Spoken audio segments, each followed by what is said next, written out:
Bros, who's in your head? Y94 Playhouse of the Morning. A career expert sharing kind of a strange theory.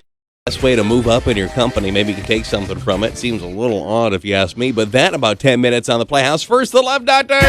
Doctor, give me the news. I got a bad case of loving you.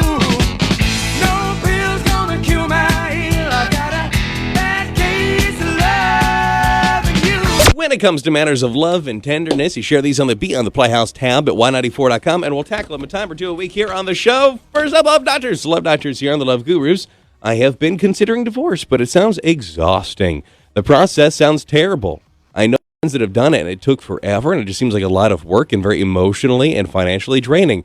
Starting over sounds horrible, and finding new sounds horrible. Is just being fine with the status quo versus wanting to put in the effort to demolishing and rebuilding something a valid reason to stay with my kind of awful husband? No, you're calling him your awful husband.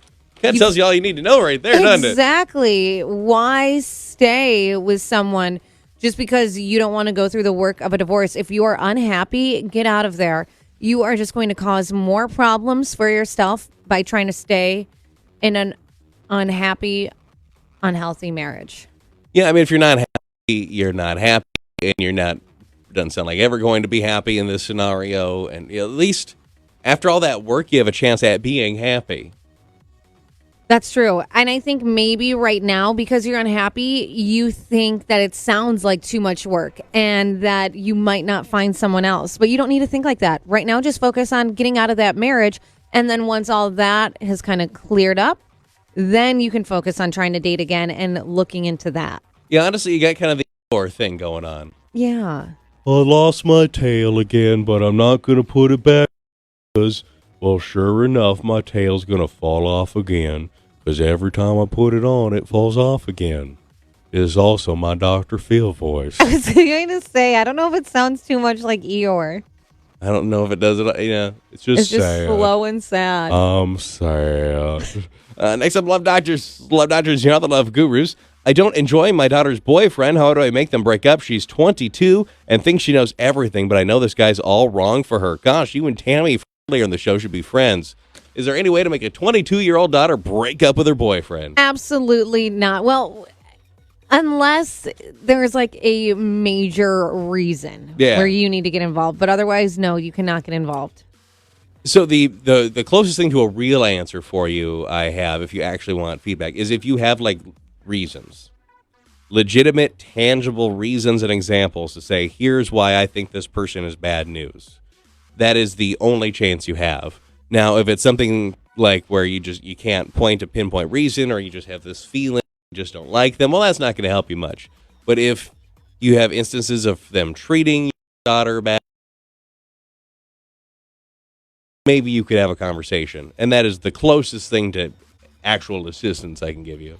And that's where, then if you have those actual reasons where you could show them to her and say, this is what I've noticed. But if it's just your own opinion, you don't like the person, then no. No, not at all. And finally, Love Doctors, you other Love Gurus, my husband is faithful and loving, but I definitely can notice when he notices other women in public. It does bother me. I can see those eyes as they shoot beautiful women. Do I ever point that out to him that I see this, or I just be because I know that it's just him noticing and that he would never actually act upon it? I think it's kind of normal for people to notice other people. But if it bothers you, absolutely. I say you say something. And you say, I notice when you stare at other women. And maybe that will make him more self-aware. And he maybe will try not to do it or try not to do it so obvious. Yeah, wear some sunglasses or something. Like little horse blinders. Yeah, just be a little bit more careful about it. I honestly, I think it's something that blatant about it, because that is rude. And that isn't good that's not going to make your partner feel any better. So I do say, voice your concern to him and say, it kind of bothers me when I'm with you and I can see you checking other females out. It doesn't make me feel good. So I do think, you bring it up. Well, and how frequently is this happening? If every time you go somewhere, he's rubbernecking all over the place, well, I don't know if he's as faithful as you think he is. That's not actually normal at all. Yeah, that's too much. That's ridiculous. If everyone's constantly taking someone out and you can't even hold a conversation with him, he's looking everywhere. Oh, whoa, whoa, whoa, look at that girl. Oh, over there. He's a great guy, but every time we go outside, he starts howling like a wolf, and his eyes bug out of his head like a cartoon character. Yeah. Oh. Then you definitely talk to him. He just starts thumping his foot on the ground. What is that character? I'm thinking of The Mask. Oh, maybe that's what. And the eyes go out like that? Yeah. Yes. The whole thing, it's a lot of cartoons, I think, do it, but I'm thinking of The Mask. Doctor, doctor, give me the news. I got